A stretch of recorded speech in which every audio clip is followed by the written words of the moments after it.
In 1783, America won its independence from England. However, its battle against the central bank concept and the corrupt, greed-filled men associated with it had just begun. So what is a central bank? A central bank is an institution that produces the currency of an entire nation. Based on historical precedent, two specific powers are inherent in central banking practice: the control of interest rates and the control of the money supply, or inflation. The central bank does not simply supply a government's economy with money, it loans it to them at interest. Then, through the use of increasing and decreasing the supply of money, the central bank regulates the value of the currency being issued. It is critical to understand that the entire structure of this system can only produce one thing in the long run: debt. It doesn't take a lot of ingenuity to figure this scam out. For every single dollar produced by the central bank is loaned at interest. That means every single dollar produced is actually the dollar plus a certain percent of debt based on that dollar. And since the central bank has the monopoly over the production of the currency for the entire country, and they loan each dollar out with immediate debt attached to it, where does the money to pay for the debt come from?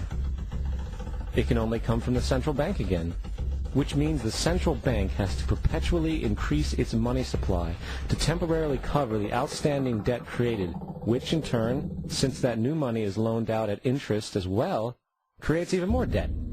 The end result of this system without fail is slavery, for it is impossible for the government and thus the public to ever come out of the self-generating debt. The founding fathers of this country were well aware of this.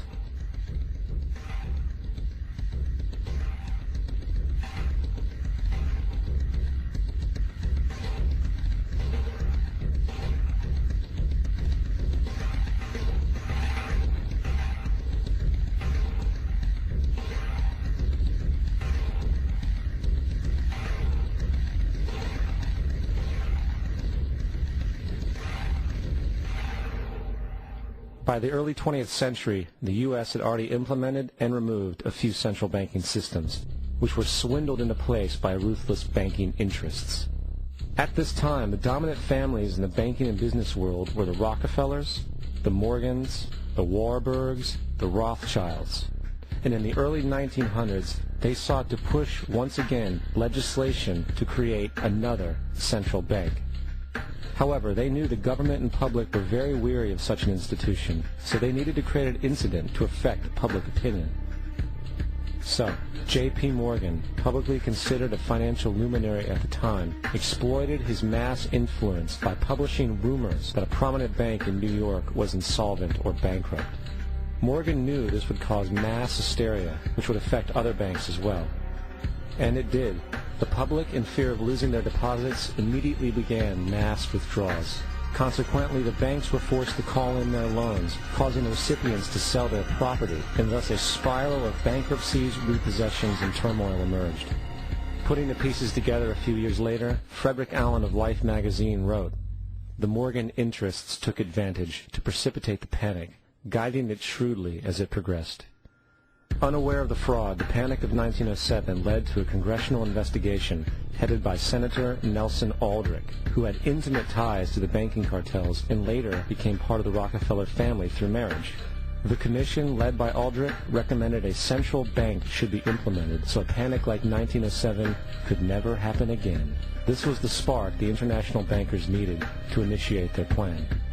In 1910, a secret meeting was held at a J.P. Morgan estate on Jekyll Island off the coast of Georgia. It was there that the central banking bill called the Federal Reserve Act was written.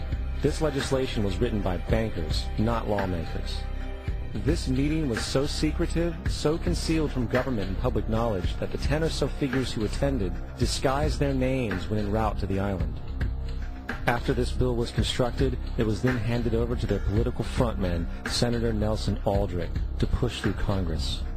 And in 1913, with heavy political sponsorship by the bankers, Woodrow Wilson became president, having already agreed to sign the Federal Reserve Act in exchange for campaign support.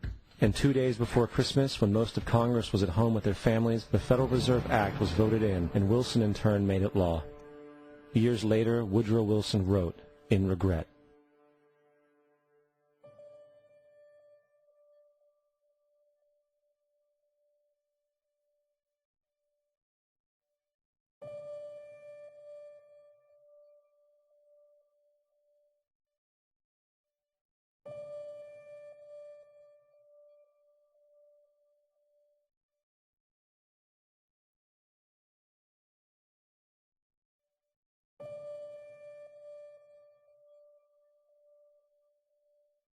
Congressman Louis McFadden also expressed the truth after the passage of the bill.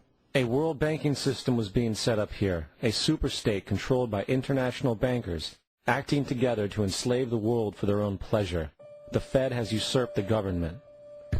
Now, the public was told that the Federal Reserve System was an economic stabilizer, and inflation and economic crises were a thing of the past. Well, as history has shown, nothing is further from the truth. The fact is, the international bankers now had a streamlined machine to expand their personal ambitions. It's alive! It's alive! It's alive! For example, from 1914 to 1919, the Fed increased the money supply by nearly 100%, resulting in extensive loans to small banks and the public. Then, in 1920, the Fed called in mass percentages of the outstanding money supply, thus resulting in the supporting banks having to call in huge numbers of loans, and, just like 1907, bank runs, bankruptcy, and collapse occurred. Over 5,400 competitive banks outside of the Federal Reserve System collapsed, further consolidating the monopoly of the small group of international bankers. Privy to this crime, Congressman Lindbergh stepped up and said in 1921, "Under the Federal Reserve Act, panics are scientifically created. The present panic is the first scientifically created one, worked out as we figure a mathematical equation." However, the panic of 1920 was just a warm-up. From 1921 to 1929, the Fed again increased the money supply, resulting once again in extensive loans to the public and banks.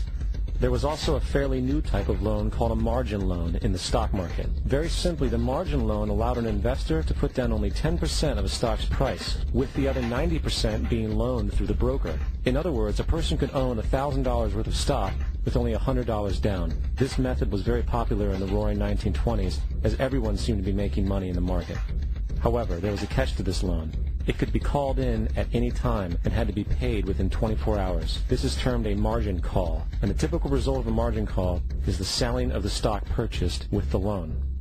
So, a few months before October in 1929, J.D. Rockefeller, Bernard Baruch, and other insiders quietly exited the market, and on October 24, 1929, the New York financiers who furnished the margin loans started calling them in masse. This sparked an instantaneous, massive sell-off in the market, for everyone had to cover the margin loans.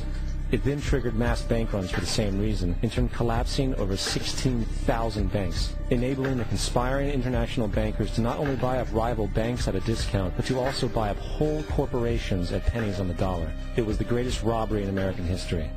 But that didn't stop there.